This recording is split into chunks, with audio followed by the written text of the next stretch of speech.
Looking for a pickup truck to get just about anything done? Look no further.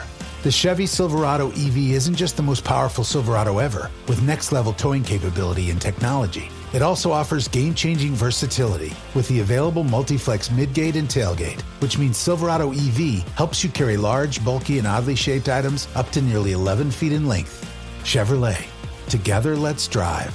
Visit Chevrolet.com to learn more. This Steve Jones Show podcast is now loading. The Steve Jones Show podcast is presented by Sunbury Motor Company, Purdy Insurance, Brewers Outlet, and NIL Game Changers.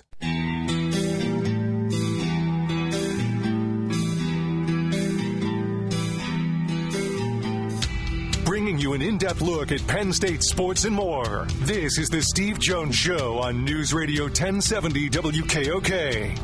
The Steve Jones Show is presented by Sunbury Motor Company, Purdy Insurance, and Brewers Outlet. Now from the Sunbury Motor Studio, here's Steve Jones. This half hour being brought to you by Brewers Outlet, Reagan Street in Sunbury, the beverage supermarket, imports domestics microbrews, the best selection of beer anywhere. Wine coolers, water, soft drinks, snacks. They roast their peanuts fresh and out every day. Pickle bar led by the barrels and the dills. Indeed, second to none. And now, ready to drink cocktails like High Noon, Crown Royal, and Jack Daniels. All at Brewers Outlet, Reagan Street in Sunbury, the beverage supermarket. Tom Perkovich joins us now, the head coach at Susquehanna. Bethel, Saturday at noon. And in fact, here at Rutgers, Mike Rhodes and I were talking about that game coming up Saturday at noon, because they got a walk-off win. What a moment that had to be. Let me start with this for you, Perk, and it's this simple. You find out in adversity what your team is made of. On the road, what did they show you last weekend? Well, I mean, it started in the first quarter, Steve, right? We were down 10, come back and score, go down 10 again. And then, we got a big stop there before the half, as they were kind of marching into our territory on a fourth down. Defense got a stop, and then we went down the field and tied it right going into half, 10 seconds to go or something like that. So, that momentum shift was big, but our kids, definitely persevered. And then, to be up 14 in the fourth, and obviously we didn't end the game in a couple chances we had, and we gave a good team a chance to call back into the game. But I knew if we could get the ball back there at the end, with over 3 minutes to go, that we had a shot to win the game, which was all we asked for. It was a shot to win it in the fourth against a really good team, and we were there and thought our kids handled it well. I thought our staff managed the clock well and with what we were doing, and just a momentous win for our program, our alumni, all these players here. Did you actually watch the kick, or? Oh, yeah. Oh, you actually watched it. Okay. Some guys will I don't want to watch it. Right? And again, all of a sudden you get hit in the back, and they go, hey, okay, it's good. No, I watched it. I had all the confidence in our guys. Been kicking it really well for a number of weeks here, and we told them you might get iced on the first one. I thought they'd call the timeout. They did, because they had three timeouts at that point, I believe. Right. We figured he would, and then just told him it was going to happen. Just said go out there and kick it. Obviously, we had gotten it down to 2 seconds, so it was either make it and win or go to overtime and play more football. So. Right. But I was confident. Our guys were confident that Dom would, bang it through there, and it was just a great moment for him. I think he said it was the first game-winning kick he's ever had. So kind of a really special moment there to do that in the Sweet 16. But there's another part to it, too. It's the whole operation. Your snapper put it on the money. Your holder put it down. They protected. The whole operation did the job for you. Yeah, for sure. And going into the game, this was a unit I was a bit worried about. They really came after it. They had some big guys up front, and our guys hung in and stayed low and did just enough there. And and our snapper, to give him credit, he botched a punt snap earlier in the game, that wasn't great, and just was able to kind of block it out. His teammates did a great job of continuing to just give him positive vibes. The holder's been doing a great job too, Tommy Wright, and the operation is something we work on a lot here. Is our special teams, and it showed up obviously in a huge moment to put us into the Elite Eight. Look, you've played a lot of football, and it's been week after week. How have you handled practices at this time? I mean, I know you probably have to grapple over, okay, do I want to cut back 30 seconds here, maybe a minute there? How are you handling it? Yeah, we're definitely lighter, but we've been lighter since probably week 10, 11 of our season. We cut some things back. We were lighter in the bye week leading up to the second round of the playoffs, and we've kept with that, and after a game like that, our offense ran over 85 plays and in a super physical game. I mean, there were some really big hits, great hits, just really physical play, and just to now this week, I think we won't practice more than 90 minutes any day this week. It'll be there'll be some walkthroughs, there'll be some, more scout periods and things like that we'll do. But, at this time of year, it's get them to Saturday. We know what we're doing. We got to adjust some things to what they do, but, we've got to get them to Saturday. We're tired, we're banged up, and I know they will be too, right? So it's both sides, and but our goal is try to get our guys mentally ready a little bit more than physically at this time of the year. So, more mental with meetings, more mental with how we practice, and just getting them ready to play and be the best version of ourselves come Saturday. You're obviously performing at a high level because you're playing teams that are also at a high level. What has it told everybody about Susquehanna football that you're winning at the level you are winning at because of the competition you're facing? Well, I think it starts with just how well we prepare, and our process is really good here. I think it also bleeds to the type of people we recruit here. We recruit guys that love football, that really will pour their heart and soul into it, and so even when there are mismatches, even when, on paper the other team's better, our guys are going to come out and play hard, and they're going to come out and execute what we want, stay poised and collected, and know that we're a damn good football team, I think, but it's the character of our players, the character of our coaches, and and guys that work really hard and think that, hard work does pay off. That's not just a saying, we believe it here in Selinsgrove. And so, it showed up, and it has showed up for years. This isn't, 1 year, obviously it's a 1 year with the playoffs, but, we've been doing this. I think this is the 5th out of the last 6 years we've beaten a top 10 team. And it's our 50th win in the last 5 years, which is hats off to our players, and our seniors became the winningest class in school history in 125 seasons of football. So, we've got the right people. I think I'm always people-oriented and process-oriented with how we operate, and just really proud of our guys on how they have come out and stayed, in my opinion, different than the last 2 years, a lot more calm, a lot more collected, a lot more, not hitting the panic button like we may have the last couple of seasons in the playoffs.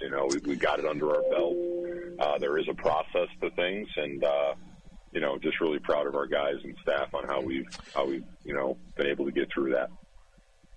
Let me ask you about the process of coach preparation. It's one thing for me to sit there and give you a schedule, and you will have assistants and other members of the staff get ready because in week 8 you're playing this team, week 12, whatever. But this is a week-by-week basis. Now, you knew you were going to play the winner of the other game. How do you, beforehand, determine who you want scouting that team so you got the breakdown, you're set to go, and when the kids get back, you can give them the information they need as soon as possible? Yeah, I mean, it's a little different here at this level than, at Penn State maybe, where they've got a boatload of staff, that can do that. Right. We literally don't do anything on the next opponent until we get to Sunday. You know, the playoff rule here is you only get 3 games from the other opponent, not all the games, you know, on PFF or anything like that. So it's a little different for us. You know, our young guys will break down the tape on Sunday. We'll go, obviously, you know, look at our last game and pour through that a little bit. But for the next opponent, we literally get the tapes from the other team on Sunday. Those guys break them down. We get in here Monday. We spend Monday almost all day Monday looking at our first and second down game plans and what we want to do there. And then, you know, today as a Tuesday, we'll be practice that, and then tonight we'll start looking at third downs and red zone and short yardage and goal line. You know, and then get that done tomorrow in practice, and then really kind of repeat things on Thursday and button things up. But we're literally in a rat race, you know, come Sunday to Tuesday to get, you know, the game plan, you know, for the most part ready to go and let our guys know what's going on and adjust, you know. That's why I asked, because I knew, you know, it's different resources, different levels. That's why I asked, because I'm like thinking, okay, how do you do this? Because, I mean, I know how Penn State does it, but as you said, they have – somebody asked me beforehand, you know, when did they figure out Oregon? I said they had stuff on Oregon ahead of time. You guys don't have that. So what is the initial read on Bethel? Very good team. You know, they're here for a reason. They're really big, athletic, and long. You know, they've got some really good-looking kids. They do some things that give you fits, you know, from their defensive perspective. You know, they've got some guys that can really run around and are athletic. They got a first-team All-American safety who makes a lot of plays for them. You know, they pride themselves on stopping the run big time, and so they'll be playing downhill. You know, so we're going to have to figure some of that out for us. And but you know, they're tough and physical for sure. And then offensively, they're a tempo unit, so they're going to go fast, kind of like Tennessee. You know, and what Tennessee does with some of the wide formations and splits, and but they'll run it down your throat if they've got the numbers in the box. So they got a big back, big old line. The quarterback, you know, does a really good job with the RPO game, getting it out on screens and other things. So, you know, definitely test you for 53 1/3 on the width of the field, you know, and then some vertical game. But, you know, they're a talented unit for sure. How much do you like to give your players? Because it's not what you know, it's what they know. So how much do you try to give them during the course of a week, and in a particular week like this? How much information do you give them? You know, how much do you water it down? Can you get deep? What can you do? Well, I try to work the percentages on what, you know, we have on film, right? So as we look at people, what are the things they do the most? A friend and I used to talk about it all the time.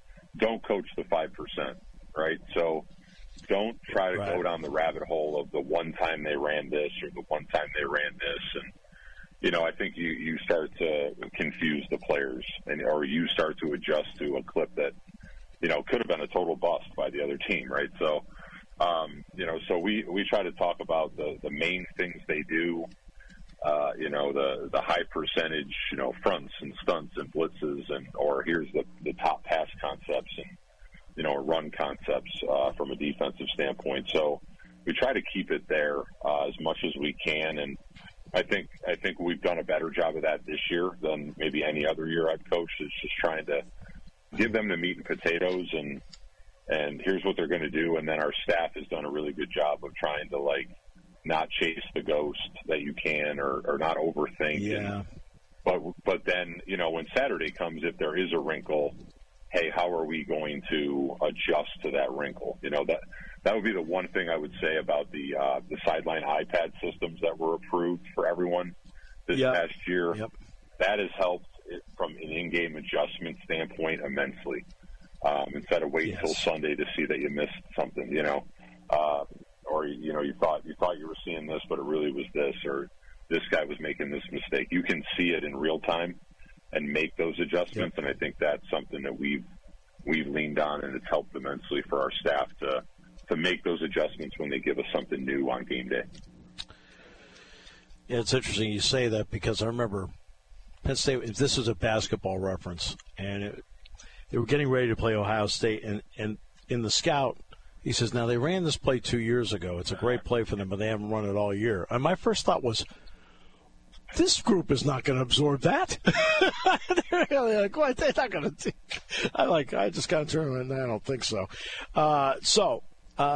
Is there a couple players that have elevated their game for you at this stage that have really made a difference in you winning right now? Sure. I mean, we've got, guys playing at a high level, and we have all year, with certain guys. Kyle Howes at receiver has really turned up his game here in the playoffs. Not just from catching the ball, but I think he's done a really good job blocking for us too. And he actually recovered 2 fumbles on Saturday. Yeah. Opportunistic things that really helped us in bad situations. He was there. He was playing hard, and got rewarded for it and helped us out. Obviously, the running back, Rashawn Lamont, has been over 150 a game, rushing the last 2 weeks and 4 touchdowns. I mean, when you got that guy there, I've been really happy. And our left tackle, I think, has really upped his game, Nick Gonzalez. I know I say that. He's a 4-time all-conference player, and he'll be all-region again, hopefully all-American. But he's played really well against some really good people here in the playoffs. So I've been really happy with those guys offensively. Quarterback's been, he's been on fire all year. So yes, not really an elevation, but, he's done a great job of is protecting the football. And so he hasn't turned it over, which is big, and hopefully we continue that. Defensively, been really happy with Brian Layton, our defensive tackle. I think he's played really well, really elevated his game. And then this past Saturday, we had an injury and made a change at our boundary side outside linebacker position, which we called a hawk. And, we called on a senior who had never started for us before. Had played inside linebacker mostly, but, we needed something there. We needed a spark, and man, did he make it on Saturday. Logan Arnold is his name. He came out, was the player of the game for us on defense, and had a huge hit, one of the best hits I've seen in a very long time. And, made some great tackles for us and just stepped his game up. And for a guy that hasn't played, has been more of a special teams guy for us. He played a lot and just elevated his game, and I think he makes us a better football team for sure. Well, I'm thrilled for you. I'm thrilled for the entire program. Noon on Saturday. Get a big crowd out there for this game. It's a chance to go to the national semifinals, the Final Four. I wish you nothing but the best, and thanks a lot for your time today. I really appreciate that in a prep week like this you gave us time. Absolutely, Steve, and I appreciate, you guys highlighting our program over the last couple of weeks and, all the support for everyone out there. But please come to the stadium, see a great game. I think it's the only game in Pennsylvania being played Saturday. Yes. I believe. Only football game being played in the state. So, hopefully people come out and see a really good brand of football and support the Riverhawks. Absolutely. Thanks so much for your time, and let's get a big crowd out there. Thank you. Boy, that was, you know what? They play for the love of the game.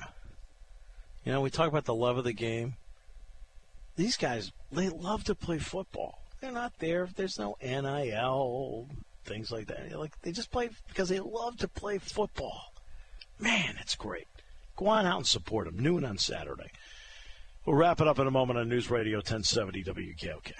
Party time, game time, or just fun time. Doesn't matter what time it is because it's Brewers Outlet time. The Beverage Supermarket has the area's largest beer selection. Imports, microbrews, ciders, and domestics. Pick from over 100 ice-cold 12-packs and dozens of 24-ounce singles. Soda, snacks, hot sauces, fresh roasted peanuts. Make it one-stop party shopping, and don't forget the pickle bar. So whatever you're celebrating or just doing it up, Brewers Outlet, Reagan Street, Sunbury wants to see you. And thank you for your years of patronage. The holidays are a time of year to celebrate and reflect. Reflect on the past year, a year filled with challenges and uncertainty. Uncertainty that bred resilience and hope. Hope for healing, change, new beginnings, and unity. United as one people, one community, by one mission, to safeguard and protect what matters most. From all of us at Purdy Insurance, we wish you health, happiness, and joy this holiday season and success in the new year.